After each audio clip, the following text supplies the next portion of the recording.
I absolutely love making sweet peas. They're such a quick and easy flour to make, and once you've got the hang of them, you can set up production lines to just bang them out really quickly, which make them a great filler for wedding cakes. They also come in a wide range of colours, so they can suit sort of any wedding colour palette too. But for mine, I'm going to do these pale lilac ones today. So we're going to start off by making the centre part, which I believe is called the keel, but I might be wrong on that. So we will just begin by taking some 26 gauge wire, and this is about 1/4 length, and I'm just going to bend a little hook in the end of the wire, and then just take a small amount of flour paste. So I've just coloured mine to a pale lilac here, and I want it to be around about 7mm in diameter. So I'm just going to keep pinching a bit away until I'm happy with the size.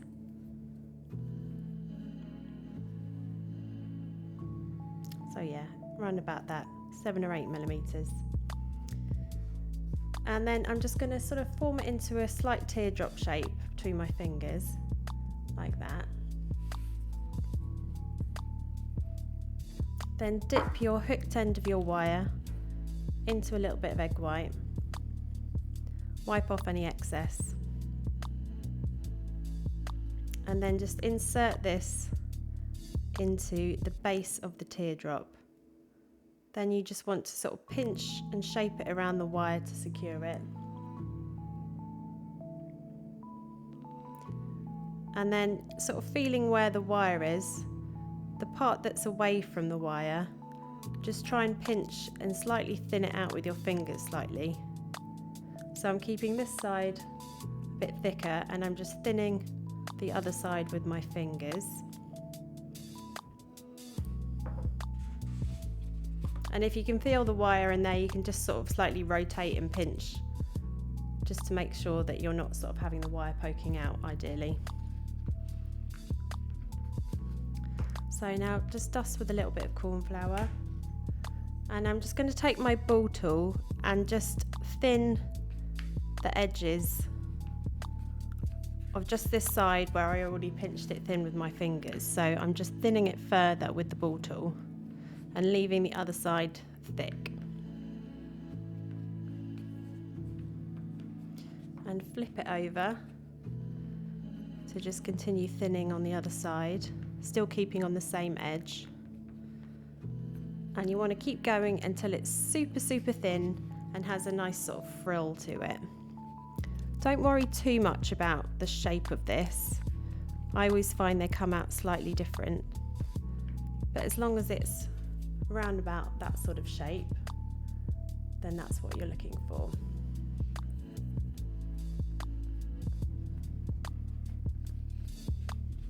So I'm just keep flipping it over and thinning it until it's really nice and thin and has a nice bit of wave to it. So now I'm just going to put this to one side to dry until it's completely firm, and then it'll be easy to add the other petals once it's dry. So the drying time will depend on the humidity in your room on the day, but what I'm actually going to do is put mine in my dehydrator for 40 degrees at 10 minutes, and that should dry it nicely. So my keel has now completely firmed up after 10 minutes in the dehydrator, and I've got my cutters here. I'm using a PME sweet pea cutter set, and I really recommend this one. It's really good, and it's only about £5 on Amazon. And it also comes with the calyx cutter as well. If you didn't happen to have the calyx cutter, then if you had another star cutter, then that would do the job as well. And I rolled my paste here out to the second thinnest setting on my pasta machine, sorry. And I do recommend using a pasta machine to roll out your paste if you're making lots of flours. It makes it so much quicker, and you also have this nice consistent thickness to your paste as well. So I'm going to take this cutter to begin with, and just going to cut out one piece, put the rest of my paste away.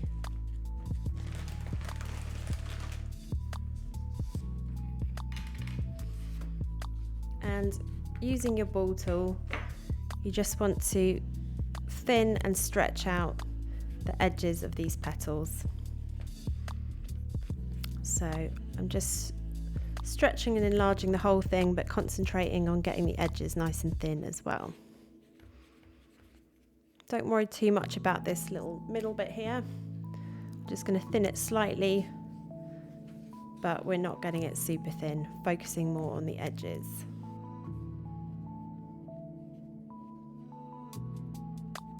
So I'm giving it a bit of a stretch as well.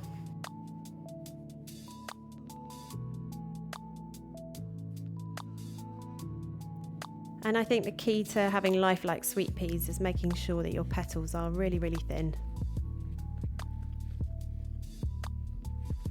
Okay, so now I'm going to take my veining tool and I'm just going to vein each of the petals just by pressing firmly, like so. So I'm sort of starting in line here, and I'm going to just rotate it round as I go across the petal.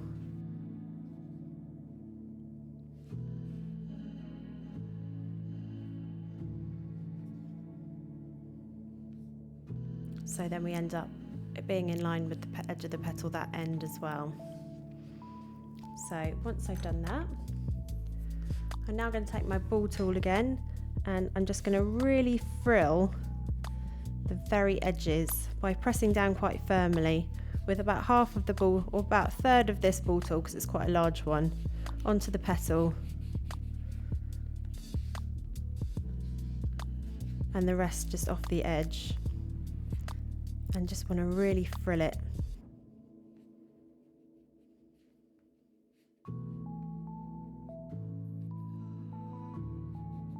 Like that. Now I'm going to just take a bit of egg white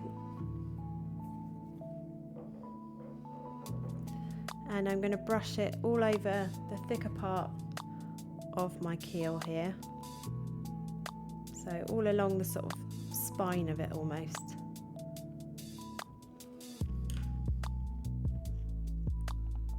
And then just turning it upside down so the wire is facing away from me, and I'm having the petals this way round.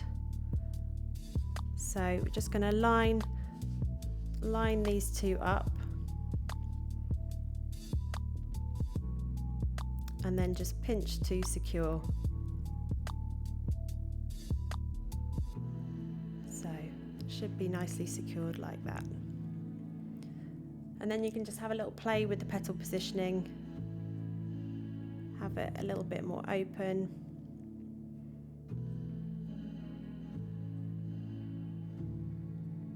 So I'm going to have mine quite open like that. And then I'm going to pop this in my dehydrator again for 10 minutes to get it to firm up nicely. But you could just put it in a styrofoam block and it will take a bit longer. If the petals are falling away too much, then you can always get a bit of foil and give it a bit of support as well. But doing it quickly in the dehydrator means that it should dry in the position that I put it in as well. So that's another good tip for using the dehydrator. Okay, for the second set of petals and the final set, we're just going to take the other cutter and cut out one petal.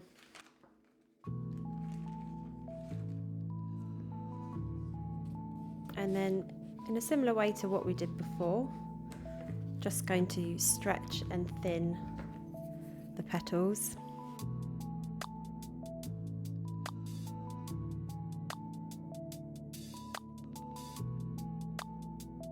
And this time I'm not worrying about the base too much. So that's nicely stretched. So I'm now going to take my veining tool, and starting at this, in line with this petal edge, I'm just going to press, and it's lined up with the middle of the petal as well, and just keep twisting it around to follow the edge of the petal, so it's going basically perpendicular to the edge.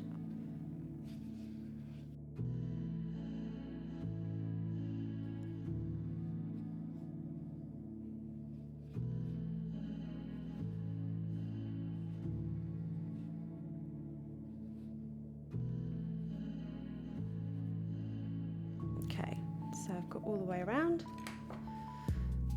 So now just take your ball tool and frill the edge again.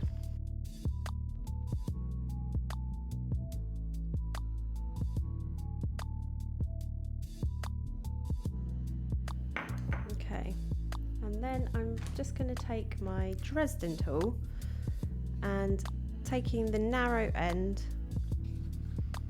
I'm just going to run a line straight down the middle like that. So it goes straight down the middle of the base there as well. Now I'm going to run some egg white along the sort of spine again.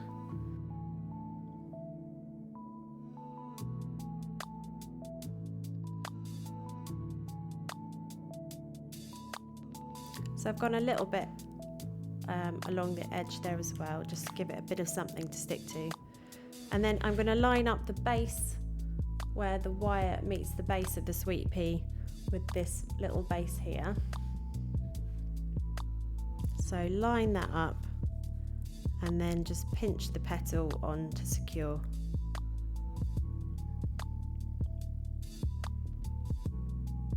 So keep pinching and just have a bit of a play to get your positioning.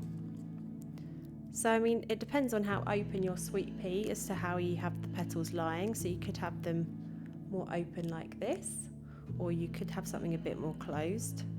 It's totally up to you, but I think it's best to have a good variation on your stem. So just vary the shape a bit if you can, just to get a nice natural finish. So I'm going to leave this like this, and I'll put it back in my dehydrator for 10 minutes before adding the calyx. Okay, so now my sweet pea has dried completely. I'm going to add the calyx. So I've just got a really small amount of green paste here, and I'm going to roll it out nice and thin. And then just cut out a little star shape using this calyx cutter.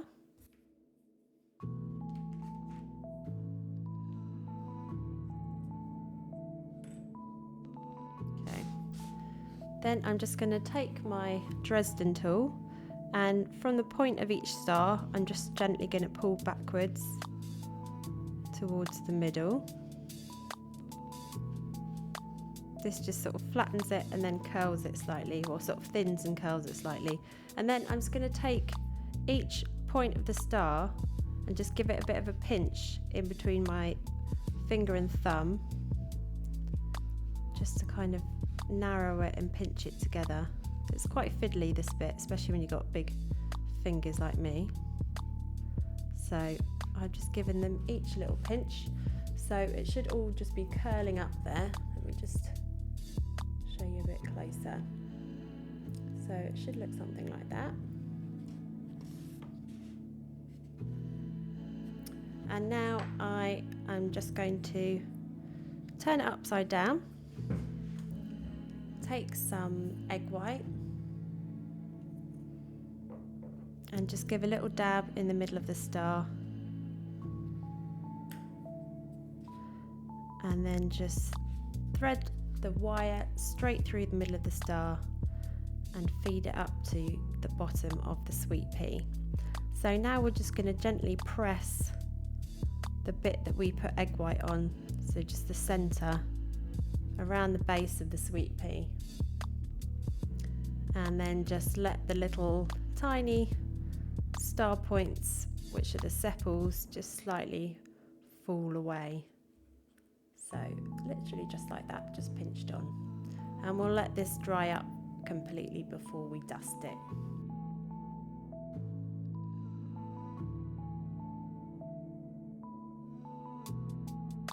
So before I start dusting my sweet pea, I'm just going to take some half-width green floral tape and just tape this down the wire. So I'm just securing it just slightly below the calyx, and then I'm just going to slide it up to meet the bottom. And I find that's an easier way of attaching without breaking anything. So just continue down the wire. I haven't gone all the way to the end because this will be taped on to another sweet pea.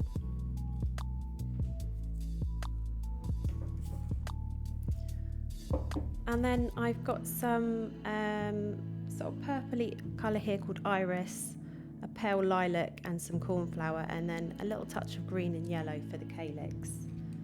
So I'm just going to start off by dusting a few of these together and just catching. I'm going to do darker, slightly darker at the edges of my sweet pea, and then just sort of fade it towards the centre.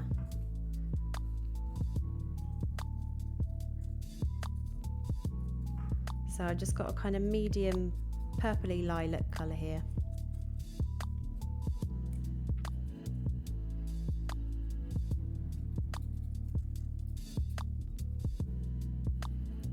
And it's nice to have a few different tones going on with a sweet pea, rather than having one uniform colour.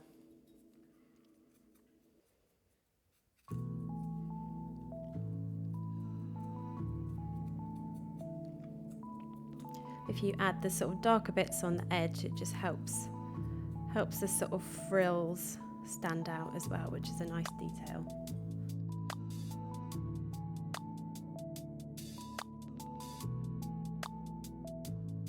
So I'm going for a softer colour in these sort of larger parts of petal.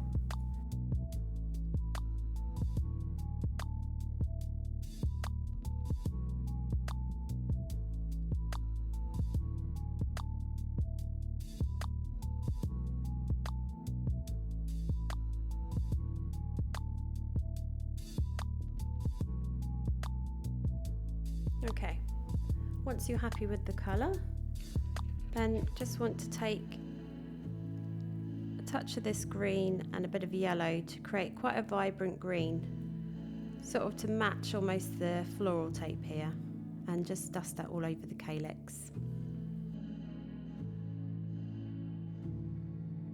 And then I'm also going to dust a tiny bit just above the calyx, just so you've got this little touch of green. Just show you. So you've got this little touch of green here, just above the calyx as well.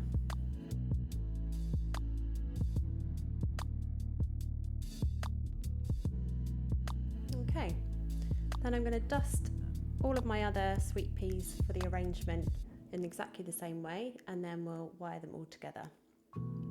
So for my stem, I'm going to put 3 flowers on it, and I find this is a nice number for cake arrangements, but you could of course vary that and add more or less if you wish as well. So I'm just going to start by attaching a bit of green floral tape to one of my flowers,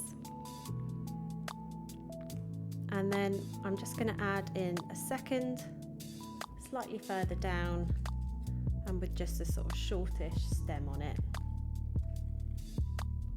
And once that's twisted to secure, I'm then just going to add in a 22 gauge wire just to give the stem a bit more stability.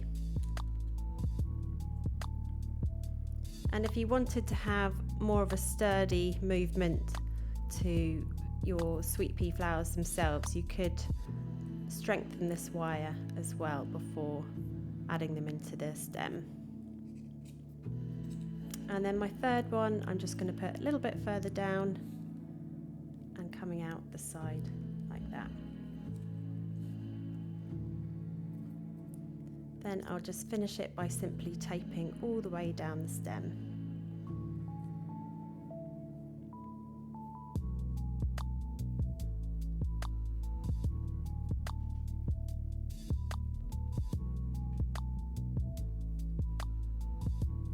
And it's as simple as that, your finished sweet pea stem.